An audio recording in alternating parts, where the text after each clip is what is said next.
నెమ్మదిగా రేడియోలోంచి వాద్యగోష్ఠి వినిపిస్తూ ఉంది. దాంతోపాటే కూని రాగం కలిసి కలియకుండా సాగుతోంది.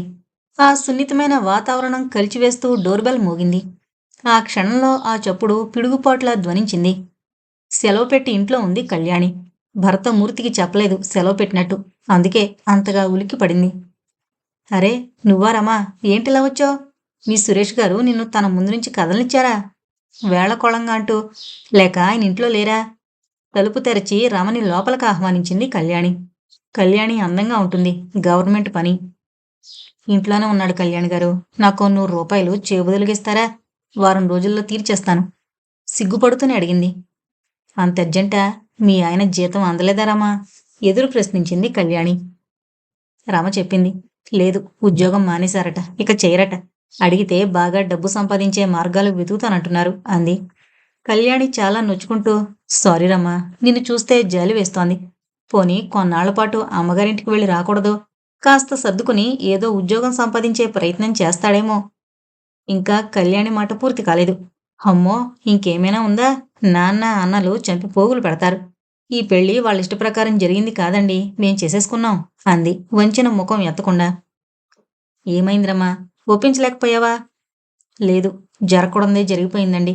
ఎక్కడ నెల తప్పుతానోనన్న భయంతో గుళ్ళో దండలు మార్చుకుని పెళ్లి చేసేసుకున్నాం. అందుకు సురేష్ నన్నే తప్పు పడుతున్నాడు.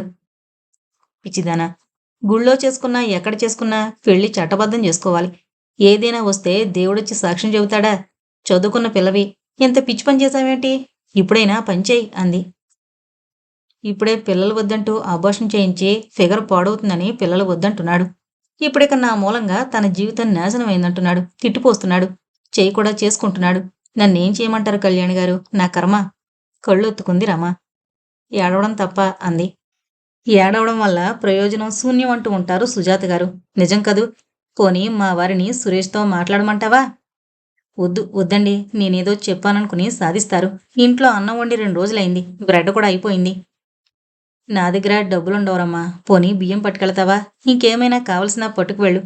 రమా, పోనీ నువ్వేనా ఏదో పని కోసం ప్రయత్నం చేయకూడదు? చదువుకున్నావు కదా, ఏదో ఒకటి దొరకపోదు అంది కళ్యాణి. తనే అది చూసి నన్ను చేర్పిస్తానంటున్నాడు. ఈ మధ్య ఒకరిద్దరిని తీసుకొచ్చి ఏం మాట్లాడకుండానే బయటికి తీసుకువెళ్ళిపోయాడండి. నాకెందుకో తెలీదు గాని భయంగా ఉంది. అతనేమనుకుంటున్నాడో చెప్పడు. అడిగితే దుఃఖంతో రమకంఠం పూడుకుపోయింది. నేనడిగితే లేచొచ్చిందానివి, నీకు చెప్పేదేంటి? నేను నిర్ణయిస్తాలే అంటాడు. ఆమె కంఠంలో వణుకు, కళ్ళల్లో నీరు చెప్పక చెప్తున్నాయి ఆమె భయం. రమా, అతనికి చెడలవాట్లున్నాయా? అనుమానంగా అడిగింది. తెలీదండి. ఎప్పుడైనా తాగాడేమనిపిస్తుంది. అడిగితే దెబ్బలే. ఊరుకోవడం నేర్చుకున్నాను. కళ్యాణిగారు, తప్పు చేసింది నేనేనేమో అన్న నమ్మకం నాలో రోజురోజుకీ గట్టిపడుతోంది, పీడిస్తోంది. ఈ రోజు ఎవరో భోజనాలకొస్తారు, ఎలాగోలా ఉండు అని పురమాయించాడండి. అందుకే 100 అప్పు కోసం వచ్చాను. రమా, ఏదో తెలిసి తెలియని వయసు, తప్పటడుగులు వేశావు. బాధపడే ప్రయోజనం లేదు. జీవితం ఇంకా దిగజారిపోకుండా చూసుకోవాలి. ముళ్ల మీద పడ్డ కొంగుని జాగ్రత్తగా తీసుకోవాలి. లేకుంటే చిరిగిపోతుంది. చీలికలు పీలికలైపోతుంది సుమా. ధైర్యంగా ఉండు. నచ్చని పని చేయకుండా ఎదిరించడం నేర్చుకోవాలి. కాలింగ్ బెల్ మోగడంతో సీరియస్ చర్చిలో ఉన్న ఇద్దరూ ఉలిక్కి పడ్డారు. ఉండురమ్మా, ఎవరో చూసొస్తానంటూ కాస్త తలుపు తెరిచి తర్వాత పూర్తిగా తెరిచింది. రండి రండి, ఏం వింత? సుజాత గారు, మీరిలా రావడం ఎంత ఆనందంగా ఉందో తెలుసా? అడిగింది కళ్యాణి.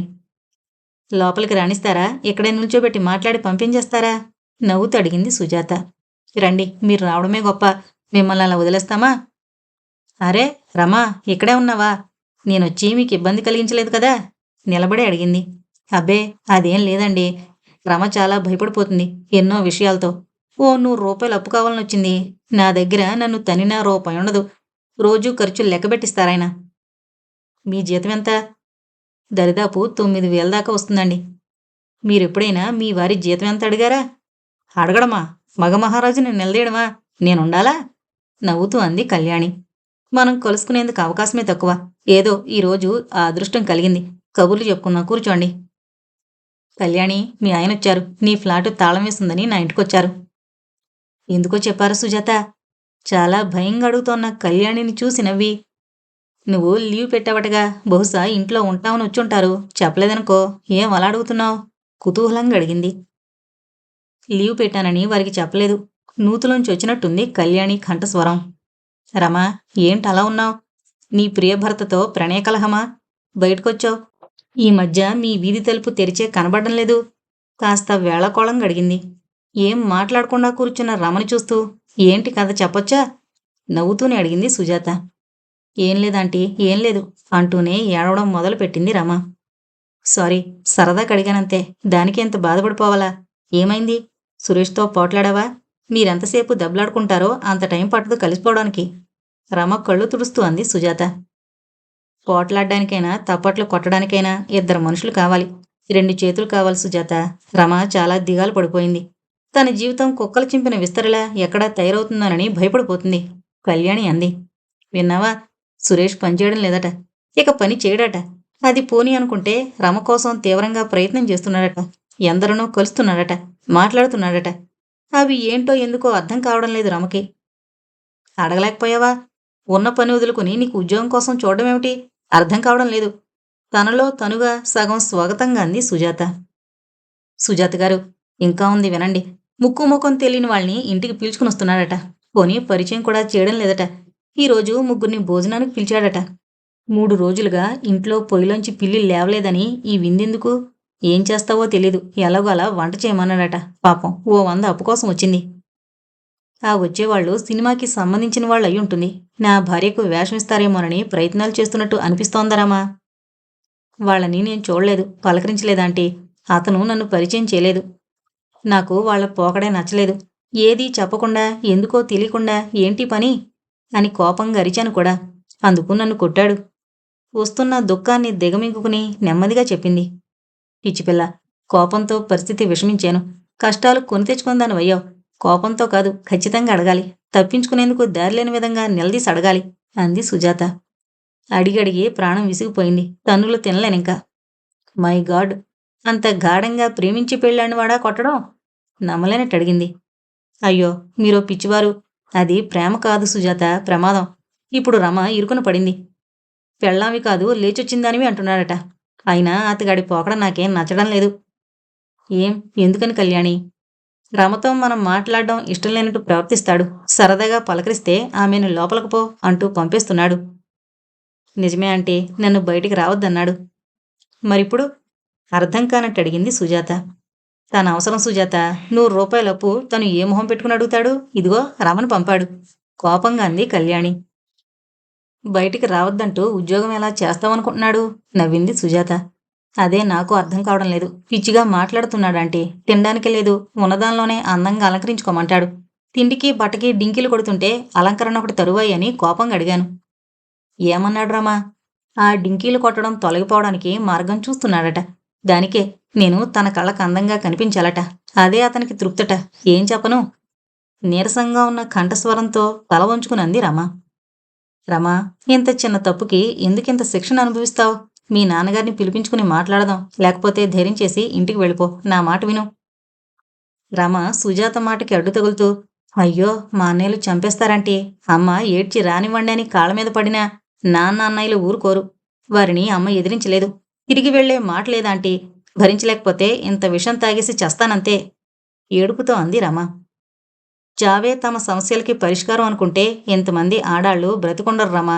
అందరికీ సమస్యలుంటాయి. కొని తెచ్చుకున్నవి కొన్ని, అనుకోకుండా వచ్చి పడేవి కొన్ని. దారి చూడాలి కానీ దాటించడం కష్టం నెమ్మదిగా అంది సుజాత. సుజాత తన చిన్న పర్సులోంచి 100 రూపాయలు తీసి రమకందిస్తూ, కళ్యాణిగారు 100 ఇస్తే ఆ ఖర్చుకి లెక్క చెప్పాలి రమా, అందుకే నేనిస్తున్నా అంది. కళ్యాణికి సడన్ గా జ్ఞాపకం వచ్చి, సుజాత, మా వారు ఏదైనా అడిగారా? కాస్త బెరుకుగా అడిగింది. నువ్వు నాతో కబుర్లు చెప్తున్నావనుకున్నారు. తాళం నాకిచ్చి వెళ్ళావనుకున్నారు. నాకు తెలీదనేసరికి ఊరుకున్నారు. ఎందుకు? వారికి చెప్పలేదు. సెలవు పెట్టింది నిజం సుజాత, కానీ వారికి చెప్పలేదు. నా కొలిక్కి ఒంట్లో చాలా సీరియస్గా ఉందని చూసి రావాలని వెళ్ళాను. మామూలుగా ఇంటికి వారొచ్చేలాగా వచ్చేయచ్చనుకున్నా. ఇప్పుడు చూడు, ఇల్లు పీకి పందిరేస్తారు. కాస్త భయంగా అంటున్న కళ్యాణిని చూసి గట్టిగా నవ్వేస్తూ, మీకెందుకండి ఇంత భయం? స్నేహితురాలకి బాగుండలేదు, చూసి రావడానికి సెలవు పెట్టానని చెప్పొచ్చుగా. లేకపోతే చెప్తే అసలు వెళ్ళనివ్వరు, వద్దంటారు. నువ్వే చెప్పు సుజాత, స్నేహితులు కూడా ఉండకూడదంటే ఎలాగా? బాధగా అడిగింది కళ్యాణి. స్నేహితులే మనకు మిగిలేవాళ్ళు. మనకి ఆరాటం కలిగినప్పుడు ఊరట కలిగించేది, మన మనసుని ఓదార్చేది తప్పేముంది? వింతపడుతూ అడిగింది. కళ్యాణికి బదులు ఏం చెప్పాలో అర్థం కాలేదు. క్షణం ఊరుకుని విసుగ్గా అంది. ఏంటో సుజాత, ఎత్తెత్తి ఎంగులాకు మీద కాలేసిన సామెత నిజమైంది నా జీవితం. చదువు ముగించి ఉద్యోగం సంపాదించి అబ్బబ్బా 1, 2 కాదు 6 ఏళ్లు వెతికి వెతికి ఈ సంబంధం ఖాయం చేశారు. ఇక బదులు చెప్పకుండా తాళి కట్టించుకున్నాను. అప్పుడు వంచిన తల ఇక ఎప్పుడూ ఎత్తలేదంటే నమ్ముతావా? పెళ్లికి ముందు అందగత్తెని, తెలివైన దాన్ని, చలాకీ అయిన దాన్ని. అన్నీ నాలో మంచి లక్షణాలే. అదేం కర్మో పెళ్లి కాగానే అవన్నీ నాలోని గొప్ప అవలక్షణాలుగా మారిపోయాయి. చెప్పుకుంటే కూడా సిగ్గు. సగం స్వాగతంగా చెప్తోంది కళ్యాణి. ఎందుకు? ఆఫీస్‌కేగా అంత అలంకరించుకోవాలా? ఏంటా ముందు వెనక మెలికలు తిరిగిపోతే అద్దంలో చూసుకోవడం? ఆఫీస్‌లో ఎవడో ఒకడు చెప్తాడులే. ఏం జీతం తగ్గింది. ఎవడిదో పెళ్లికి అంత చందా ఇవ్వాలా? ఈసారి నీ జీతం నేను ఖర్చు కోసం మీద కట్టాను. చెప్పా పెట్టకుండా ఖర్చు పెట్టడం ఏంటి? అడిగిస్తానని చెప్పడానికి నామోషి కాబోలు లేక సంపాదిస్తున్నానన్న పొగరా? మొగుడుగాడిని అడగడం దేనికి? నా డబ్బు అని నిర్లక్ష్యమా? మీ సుజాత గారిలాగా మొగుడు మొద్దులు వద్దని ఉండిపోవలసింది. అవ్వ కావాలి, బువ్వ కావాలంటూ పెళ్లికి సిద్ధపడిపోకూడదు. ఒకటి కావాలంటే ఒకటి వదులుకోవాలి. మీ బాస్ పుట్టినరోజు పార్టీలో నువ్వే పాడాలా? నువ్వు ఆయన గారి స్పెషల్ సెలక్షనా? కళ్యాణి మాట తడబడింది. కంఠం వ్యధతో పూడిపోయింది. భరత్ అడిగే మాటలు చెప్పి చెప్పి మళ్ళీ దుఃఖం పొంగుకొచ్చింది. దోసిట ముఖం దాచుకుని భోరుని ఏడ్చింది కళ్యాణి. క్షణంపాటు ముగ్గురి మధ్య మౌనం చోటు చేసుకుంది. ముందుగా సుజాతే తేరుకుంది. ఊరుకో కళ్యాణి, ఊరుకో. ఏంటిది? ఇంత పిరికితనం పనికిరాదు. ఆమె భుజంపై చేయి వేసి నొక్కుతూ ఊరడించడానికి ప్రయత్నం చేసింది సుజాత.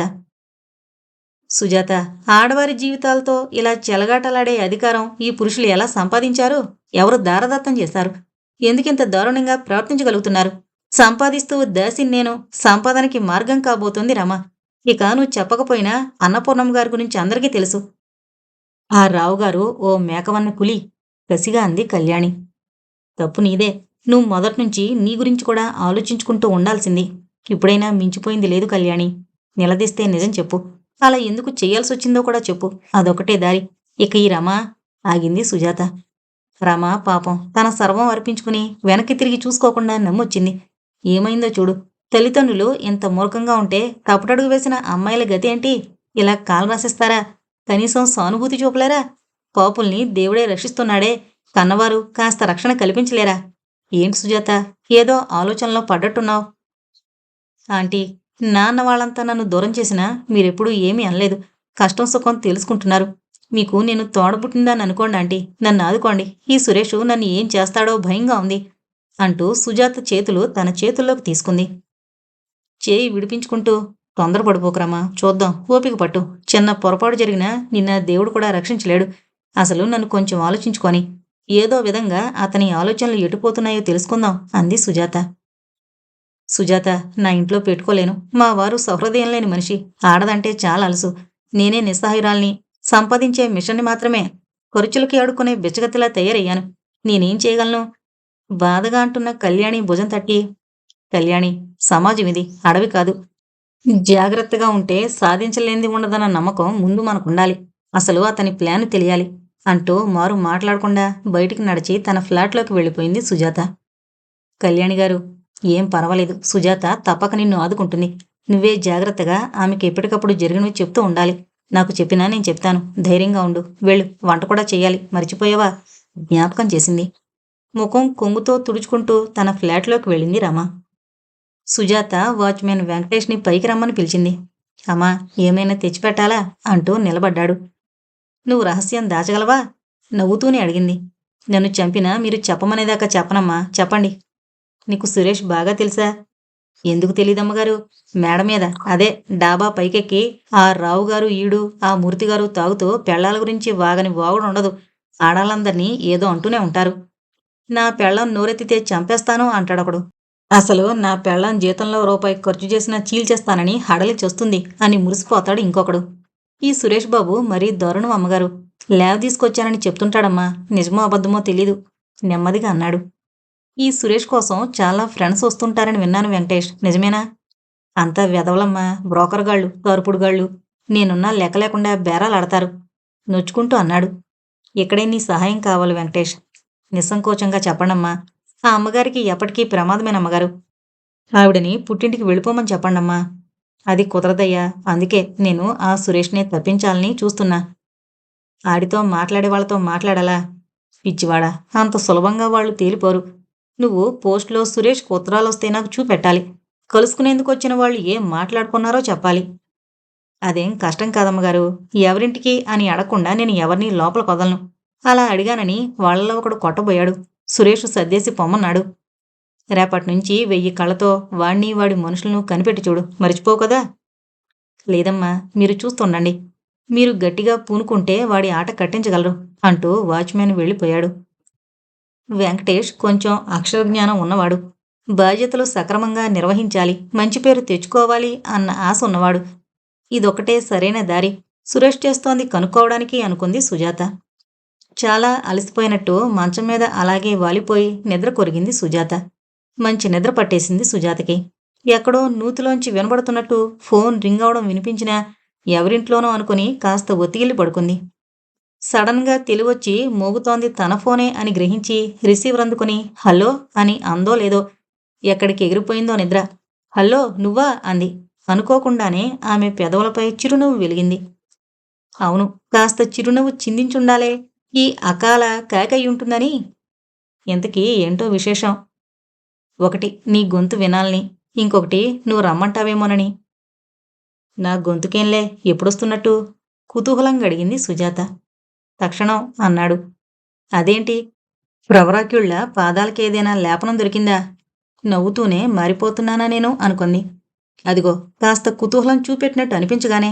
సారీ, అదేం లేదు సుందరాంగి. నేను ఎంతటి ప్రవరుణ్ణో నీకు తెలియందేముంది?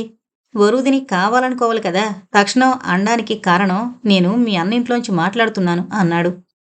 అన్నయ్య వదిన లేరా? కాస్త భయంగా అడిగింది. భయపడకు. దొంగ చేతికి తాళమిచ్చి సినిమాకి వెళ్లారు. ఇక తిరిగొచ్చేస్తారేమో. ఆ లోపల 4 అక్షింతలు వేయించుకుంటే ఓ పనైపోతుందని గలగలా నవ్వేశాడు శివసుందర్. సుజాత కూడా నవ్వేసింది. గుడ్. ఇప్పుడు నవ్వడం తప్పనుకోవడం లేదు నువ్వు. అది దేవుడిచ్చిన వరం తెలుసా? చాలామంది నవ్వడం తెలియక మెదడులో నరాలు చిట్లి చచ్చిపోతూ ఉంటారని చదివాను అన్నాడు. సరి, ఎన్నాళ్ళు క్యాంపు? కుతూహలంగానే అడిగింది. ఇక్కడ ప్రాజెక్టు పని అట్టేలేదు. త్వరలోనే నువ్వు సాయం వస్తానంటే కొన్నాళ్ళు ఆగుతా. నిన్నేం నేను మొయ్యాలా ఏంటి? నీకు కావలసినన్ని రోజులు నువ్వు ఉండు. కానీ నాకు కొన్ని సలహాలు, కొంత మోరల్ సపోర్టు కావాలి. వీలవుతుందా? అడిగింది. నిజంగానే అడుగుతున్నావు సుజాత? నిజంగా? అవును సుందర్. నాకు బుర్ర పనిచేయడం లేదు. ఇక్కడ చాలా కాంప్లికేటెడ్ విషయం ఒకటుంది. నీ ఊతం కూడా ఉంటే పరిష్కరించగలనేమో అనిపిస్తోంది. నెమ్మదిగా అంది. సహాయం అడగడం బలహీనత కాదు సుజాత, మానవ నైజం. నేను రేపొస్తాను. సరే అని ఫోన్ పెట్టేసింది సుజాత. ఆమెకి రమ సమస్య తీర్చడానికి సహాయం కావాలి. అదొక ప్రమాదకరమైన ఏరియా. ఒంటరితనం లోకుగా తోచే పరిస్థితి. అరే, కానీ రేపు ఫుల్ కాలేజీ, మరిచిపోయాను అనుకుంది. పొద్దుట చూసుకుందాంలే అనుకొని నిద్ర కొరిగింది. ఆమె మనసులో ఆందోళన, భయం, పిరికితనం ఒక్కసారి పోయినట్టయింది. అన్నయ్యకి ఉదయం ఫోన్ చేస్తాలే అనుకుంది.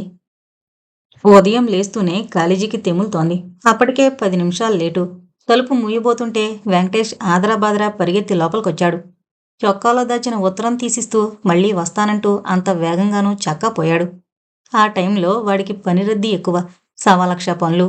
ఇప్పుడిది తెరవడం ఎలా అని ఆలోచిస్తుంటే రమ పొరుగునొచ్చింది. ఆంటీ, సురేష్ బయటకు వెళ్ళాడు. ఇప్పుడే రాను, నువ్వు భోంచేసేయ్, తలుపులు వేసుకుని పడుకో అన్నాడు. భయంగా చెప్పింది. ఆమె లోలోపల వణికిపోతోందని గ్రహించింది సుజాత. సుజాత వచ్చిన ఉత్తరం రమకి చూపెట్టింది. బొంబాయి నుంచొచ్చింది. నీకు అతనికి అక్కడ స్నేహితులైనా చుట్టాలైనా ఉన్నారా? లేరాంటీ, ఎవరూ లేరు. మీరా ఉత్తరం చదవండి, తెలిసిపోతుంది కదా. ఏదైనా గొడవైతే? అనుమానంగా అడిగింది సుజాత. ఇప్పటికంటే అయ్యేదేముంది, చదవండి రెట్టించింది రమ. తెరిచినట్టు తెలియకుండా తెరిచి చూడాలి ఎలా? ఆలోచిస్తున్న సుజాతకి రమ గొప్ప ఐడియా ఇచ్చింది. ఆంటీ, ఉత్తరం ఆవిరి మీద పెడితే అంటించిన చోట తెరవడం చాలా సులువు. హాస్టల్కొచ్చే అమ్మాయిల ఉత్తరాలు వార్డెన్ అలాగే విప్పి చూసి తిరిగి అంటించేసిస్తుందని ఓ ఫ్రెండ్ చెప్పింది అంది. ఇదో రకం సెన్సారింగు కాబోలు. నవ్వి ఆమె చెప్పినట్టు చేసింది. సులభంగా కవరు తెరవబడింది. గుడ్ అని ఉత్తరం తీసి చదివింది. ఖరీదైన పేపర్ లోపల అడ్రస్సు, ఫోన్ నెంబరు ఏం లేదు. చదివిన కొద్దీ సుజాత ముఖం కళతప్పింది. రమా, ఈ ఉత్తరంలో సారాంశం చెప్తాను, నువ్వు భయపడకు. బొంబాయి నుంచి వచ్చిన వాళ్ళు బ్రోకర్లు. బేరం కుదిరింది. మీ వారడిగిన డబ్బు వాళ్ళివ్వడానికి అంగీకరించారు. పై శుక్రవారం అన్ని ఏర్పాట్లు చేసుకునొచ్చి అంత మొత్తం ఒకేసారి చేసి సరుకు తీసుకువెళతాం అని రాశారు. నీకిదేమైనా అర్థమైందా? రమ ముఖంలోకి సూటిగా చూస్తూ అడిగింది. లేదంటే అర్థం కాలేదు. వాళ్ళతో ఏం బేరం పెట్టాడు? ఏముందని? వాళ్ళు పట్టుకెళ్ళగలిగేవి ఏముంది? పిచ్చిదానా! నిజం విను. సురేషు నిన్ను అమ్మకానికి పెట్టాడు. స్పష్టంగా అంది సుజాత. నన్నా? అంతగా ప్రేమించి పెళ్లి చేసుకున్నవాడు నన్ను ఎవరికో అమ్మేసి డబ్బు చేసుకోవాలని చూస్తున్నాడా? దైవసాక్షిగా పెళ్లి చేసుకున్నాం. పిచ్చిదానా! ఆ దేవుడు రాయి. గుళ్ళో బంధితుడు. వచ్చి సాక్ష్యం చెప్తాడా? పేలవంగా నవ్వింది సుజాత. నేనేం చేయను? అడిగేస్తాను. ఆ ఉత్తరం చూపించి. ఆవేశంగా అంటున్న రమని వారిస్తూ, రమా, ఈ ఉత్తరం సంగతి ప్రస్తుతానికి మర్చిపో. ఏం చెయ్యాలన్నది ఆలోచించని. ఇది బొత్తిగా ఆషామాషీ విషయం కాదు. ప్రమాదంతో కూడుకుంది కూడా. నేను చెప్పాక గాని నువ్వేం మాట్లాడకూడదు. మామూలుగా ఉండు, సరేనా? నాకు టైం అయిపోతుంది, వెళ్ళాలి అంటూ కవరు బ్యాగులో పడేసుకుంది. పద అనంటూ రమతో సహా బయటకొచ్చి తలుపు తాళం వేసింది. ధైర్యంగా ఉండు, హెచ్చరిక చేస్తూ గబగబా లిఫ్టుకేసి సాగిపోయింది సుజాత. ఆటోలో ఎలాగో అలా వెళ్ళి కాలేజీలో పడింది. క్లాసుకు వెళ్ళేసరికి సంతలా ఉంది గోల. ప్లీజ్ కాస్త సందడి చేయకుండా ఓ 10 నిమిషాలు కూర్చోగలరా? మీ గోలకి ప్రిన్సిపాల్ గారు అటెండర్ని పంపిస్తారు అంటూ కుర్చీలో కూర్చుంది. అప్పుడు సడన్ గా జ్ఞాపకం వచ్చింది తను ఫోన్ చేస్తానని చెప్పడం. మేడం వరీడ్గా ఉన్నారు, ఏమైంది అంటూ ఓ స్టూడెంట్ అడిగింది. సారీ, ఏం లేదు. ఆలస్యమైన దానికి ఆటో కూడా సమయానికి దొరకలేదు. పిచ్చి రద్దీ అంటూ కొంగుతో ముఖం ఒత్తుకుని పిల్లల్ని చూసి చిరునవ్వు నవ్వింది. ఈరోజు ఎక్కడున్నావు? నవ్వుతూనే అడిగింది. ప్రోసా, పొయిట్రీనా? 5-6 కంఠాలు ఒక్కసారి ఎదురు ప్రశ్న వేశాయి. నవ్వింది సుజాత. మీరు నవ్వితే చాలా బాగుంటారు మేడం, కానీ ఎందుకో తరచుగా నవ్వరు. ముందు కూర్చున్న ఓ అందమైన student. Maithili, you are silly. No no, మేమంతా ఎప్పుడూ అనుకుంటూ ఉంటాం మేడం. నిజం రెట్టించింది. సరి సరి, అసలే ఆలస్యం. రిజిస్టరు ప్రిన్సీ రూమ్ చేరింది. క్లాస్ అయ్యాక వెళ్ళి సంతకం చెయ్యాలి. నేను మిమ్మల్ని అడిగినట్లు ఆవిడ నన్ను 1,00,000 ప్రశ్నలతో ముంచెత్తుతుంది. తీవ్రమైన ఆమె చూపులు మీకు తెలీదా? నవ్వింది. అందరికీ ఆ క్షణంలో మైథిలికొచ్చిన ఓ ప్రేమలేక దాని బాపతు విచారణ జ్ఞాపకానికి రాకపోలేదు. నిజం మేడం, ఆమె చూపులు తట్టుకోవడం కష్టమే. పూర్ మైథిలి. ఆ రోజు మీరామెని ఆదుకోకపోతే దాన్ని డిబార్ చేసి ఇంటికి పంపించేసేవారే. ఆడవారికి క్షమాగుణం ఉండాలంటారు. ప్రిన్సీ మేడంకి కాగడా వేసి వెతికినా ఆడతనం కనపడదు. కాస్త కోపంగా వస్తున్న ఆవేశాన్ని తమాయించుకుంటూ అంది ఇంకో అమ్మాయి. చూడండి, క్షమాగుణం అందరిలోనూ ఉంటుంది. అది ఒక్క ఆడవారిలోనే ఉంటుందని, ఉండాలని అనుకోవడంలో అర్థం లేదు. అయినా ప్రిన్సిపాల్ గారి బాధ్యతలు వేరు. ఆమె ఎందరికో సమాధానం చెప్పుకోవాలి కదా. అందుకే అలా కోపంగానే ఉన్నట్టు కనిపిస్తారు. ఇక దాన్ని మరచి క్లాస్కొద్దామా? ఇంకా 15 నిమిషాలు కూడా టైం లేదు. ప్లీజ్ పాఠం వద్దు. ఏకగ్రీవంగా అంతా అరిచేసరికి సరే, క్లాసు ఖాళీ అయినట్టు సైలెంట్గా ఉన్నా ఏమైందని వాకప్ చేయరా? నవ్వింది సుజాత. అందుకే ఏదైనా మాట్లాడండి, ఏదైనా చెప్పండి. నిజానికి మైథిల్ని ఆ ప్రేమికుడు చూశాడే గాని మైథిలికి వాడి ముఖం కూడా తెలీదు కదా. ఆమెను తప్పుపట్టడం ఏంటి మేడం? వాదన లేవదీసింది ఒక అమ్మాయి. సుజాతకి వాళ్ళకేదో చెప్పాలని, హెచ్చరికలు చెయ్యాలని ఉంది. రమణి గురించి తెలుసుకున్నాక ఈ విద్యార్థి దశలో పిల్లలు పిచ్చివాళ్లల్లా ప్రేమ, ఆరాధన, అనురాగం అంటూ అలమటిస్తారు. బురదే కదా అని కాలు వేస్తే ఊబి కావచ్చు. దానిలో మునిగిపోయే ప్రమాదం కూడా ఉండొచ్చు. హృదయాన్ని రాగరంజితం చేసే ప్రేమ కాస్త దారుణమైన పరిణామాలకి దారి తీయొచ్చు. ఈ సంగతి చెప్పడానికి ఇదే సరైన అదును అని భావించింది సుజాత. ఏంటి మేడం సైలెంట్ అయిపోయారు? ఏం లేదు. ఆకర్షణ, ఆరాధన, అనురాగం ఇవన్నీ ప్రేమకుండే వివిధ పార్శ్వాలు. అవే ప్రేమ కాదు. అదేదో బ్రహ్మ పదార్థమని నేను చెప్పను. సృష్టి పుట్టిన దాదిగా స్త్రీ పురుషుల మధ్య ఆకర్షణ ఉన్నదే. ఆగింది సుజాత. కొందరమ్మాయిలు కిసుక్కున నవ్వారు. దేనికో యాడమ్, ఈవు, ప్యారడైజ్ లాస్ట్ చదివాక కూడా అంతే. ఆకర్షణ అన్నది అంత శక్తివంతమైంది. ఆ క్షణం ఛీ అని తోసేసినా మళ్లీ వాళ్ళు దాని శక్తిని కాదనలేరు. యువత ముఖ్యంగా. అందుకే హైస్కూలు ప్రేమలు, కాలేజీ ప్రేమలు, నిరుద్యోగ ప్రేమలు, తగని స్థాయి వారిని ప్రేమించడాలు ఇవన్నీ. కాలేజీకి వాడుక ఆటో ఉంటే ఆటోవాణ్ణి ప్రేమించేసే కథలు. సినిమాలకి వినడానికి బాగుంటాయి కానీ జీవితానికి అన్వయించుకోవడం చాలా చాలా కష్టం. నిజమే కదూ? వాళ్ళ అభిప్రాయం కోసం ఆగింది. నిజమైన ప్రేముంటే సాధ్యం కాదా? నీ పని మనిషి కొడుకుని ప్రేమించి వాళ్ళ గుడిసెలో నువ్వు కాపురం చేయగలవా? అది సినీ హీరోయిన్ చేయగలదు, లక్షలు పుచ్చుకుని. అది నటన, బ్రతకడం కాదు. మీ అందరికంటే డీప్గా ప్రేమించి పెళ్లికి పెద్దలు ఒప్పుకోలేదని పారిపోయి గుళ్ళో పెళ్లి చేసుకున్న అమ్మాయిని నేను ఈ మధ్యనే చూశాను. ఏం సుఖంగా లేరా? వారిది అన్యోన్య దాంపత్యంగా లేదా? మీకు వారిని చూస్తే ఏమనిపిస్తోంది? కాస్త ఆవేశంగా అంది ఒక స్టూడెంట్. ఆవేదనగా ఉంది. అతగాడు పని చెయ్యడు, ఏదైనా పని చూపినా నిలవడు. పిల్లి పిల్లల్ని తిప్పినట్టు పెళ్ళాన్ని తిప్పుతున్నాడు. ఆమెకు బ్రతుకు దినదినగండంగా సాగుతోంది. ఇప్పుడేకంగా ఆమెని సుజాత తనని తాను కంట్రోల్ చేసుకుంది. ప్లీజ్ చెప్పండి మేడం. అమ్మాయి ఇంటికి తిరిగి వెళ్ళొచ్చుగా. నువ్వలా చేసి తిరిగి వెళితే నీ తల్లి తండ్రి ఆదరించిన అన్నదమ్ములు వాళ్ళు సహిస్తారా? సూటిపోటి మాటలతో హింసించరా? వాళ్ళు అయిన వాళ్లేనా శత్రువులు? కరెక్ట్. మామూలు మనుషులు వాళ్ళు. తమ ఆత్మాభిమానాన్నే సంపదగా భావిస్తూ, ఎలా కష్టపడి పిల్లల్ని చదివిస్తూ వాళ్ళు వృద్ధిలోకి రావాలని కొండంత ఆశతో బ్రతికేవాళ్ళు. మధ్యతరగతి చేతకాని పౌరుషం ఆడపిల్లని అంత సులభంగా క్షమించదు. మీరొకటి బాగా అర్థం చేసుకోవాలి. మీ స్వతంత్రాన్ని మీరు డిక్లేర్ చేసినప్పుడు అది మీ నిర్ణయం. దాంతో మీ వాళ్ళు ఏకీభవించాలన్న రూల్ లేదుగా. సన్నగా నవ్వుతూ అంటున్న సుజాత హమ్మయ్య అనుకుంది బెల్ విని. స్టూడెంట్స్ కదలకపోవడం చూసి నవ్వుతూ అయిపోయింది, రేపు తప్పకుండా పోయిట్రీ చెప్పుకుందాం అనేసి క్లాసులోంచి బయటకు నడిచింది సుజాత. ప్రిన్సిపాల్ రూముకి వెళ్లి రిజిస్టర్లో సంతకం చేస్తుండగా ఆవిడ గదిలోకొచ్చారు. లేటా అంటూ వెళ్లి తన కుర్చీలో కూర్చున్నారు. ఆవిడ కొన్ని పీజీ క్లాసులు తీస్తూ ఉంటారు. సారీ, బస్సు రాలేదు, ఆటో దొరకలేదు క్లుప్తంగా చెప్పింది సుజాత. నీ క్లాసు చాలా సైలెంట్గానే ఉంది, గుడ్, మంచి క్రమశిక్షణ ఇచ్చావు అని మెచ్చేసుకుంటున్న ఆవిడ్ని చూసి నవ్వి థ్యాంక్ యూ మేడం అనేసి ఇంకో క్లాసుకి పరుగు తీసింది సుజాత. ఈరోజే ఫుల్ క్లాసులుండాలా అని మనసులోనే తిట్టుకుంటూ. కాలేజ్ క్యాంటీన్లో కాస్త కాఫీ తాగాలని అడుగు పెట్టేసరికి కొలీగ్స్ రారా ఏంటి ఆలస్యం కొంటిగా అడుగుతుంటే నవ్వాలో ఏడవాలో తెలియలేదు సుజాతకి. బస్సు రాలేదు, ఆటో దొరకలేదు, అసలు బయలుదేరేసరికే 20 నిమిషాలు లేటు విసుగ్గా చెప్తూ ఓ కుర్చీ లాక్కుని కూర్చుంది. కూర్చో కూర్చో, నేను తెస్తాలే నీకు కాఫీ, అయితే ఒక షరతు, నేను పట్టుకొచ్చేదాకా ఒక్క విశేషం కూడా చెప్పకూడదు అంటూ కౌంటర్ కేసు నడిచింది. దీనికి పిచ్చా, విశేషాలు ఏముంటాయి? పెళ్లి కాని అందమైన అమ్మాయి కాక మాలా సంసారాల్లో కూరుకుపోయిన వాళ్ళకుంటాయా? చూసావా, నువ్వే అంటున్నావు కూరుకుపోయావని, అదే నాకు కోరతారా? మీ బుర్రలు అసలు ఎదగడం లేదోయ్. పెళ్ళే జీవిత పరమావధిగా, సంసారమే ఈదవలసిన సాగరమని పిల్లలే, అందులోనూ మగపిల్లల్నే కాని ఉన్నామ నరకం నుండి తప్పించుకోవడమే అంతిమ కర్తవ్యమని నేను అనుకోవడం లేదు.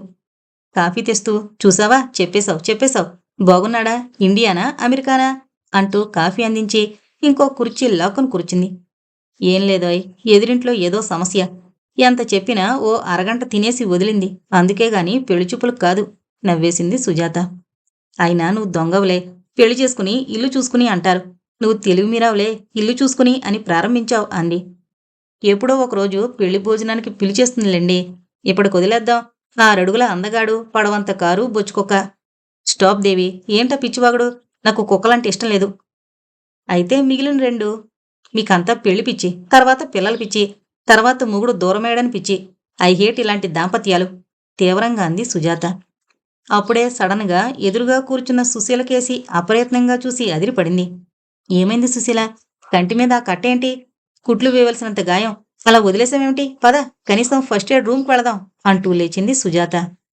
వద్దులే సుజాత, అలాగే ఆరిపోతుంది అంటుందన్న మాటే గాని ఆమె కళ్ళు వర్షిస్తున్నాయి. దెబ్బ తగిలిన కన్ను బాగా వాచిపోయింది, ముఖం పీడపడినట్లుగా వాడుంది. ఇంతసేపు ఎలా గమనించలేదు అనుకుంది సుజాత. చాలా నొప్పిగా ఉంది కదూ, మరీ కండ కనిపించేంత కట్టు, నిజానికి ఆస్పత్రికి వెళ్ళి 2 కుట్లు వేయించుకోవడం మంచిది, రా నేను కూడా వస్తాను సుశీల, అలా వదిలేస్తే కాయిలా మచ్చపడుతుంది హెచ్చరించింది.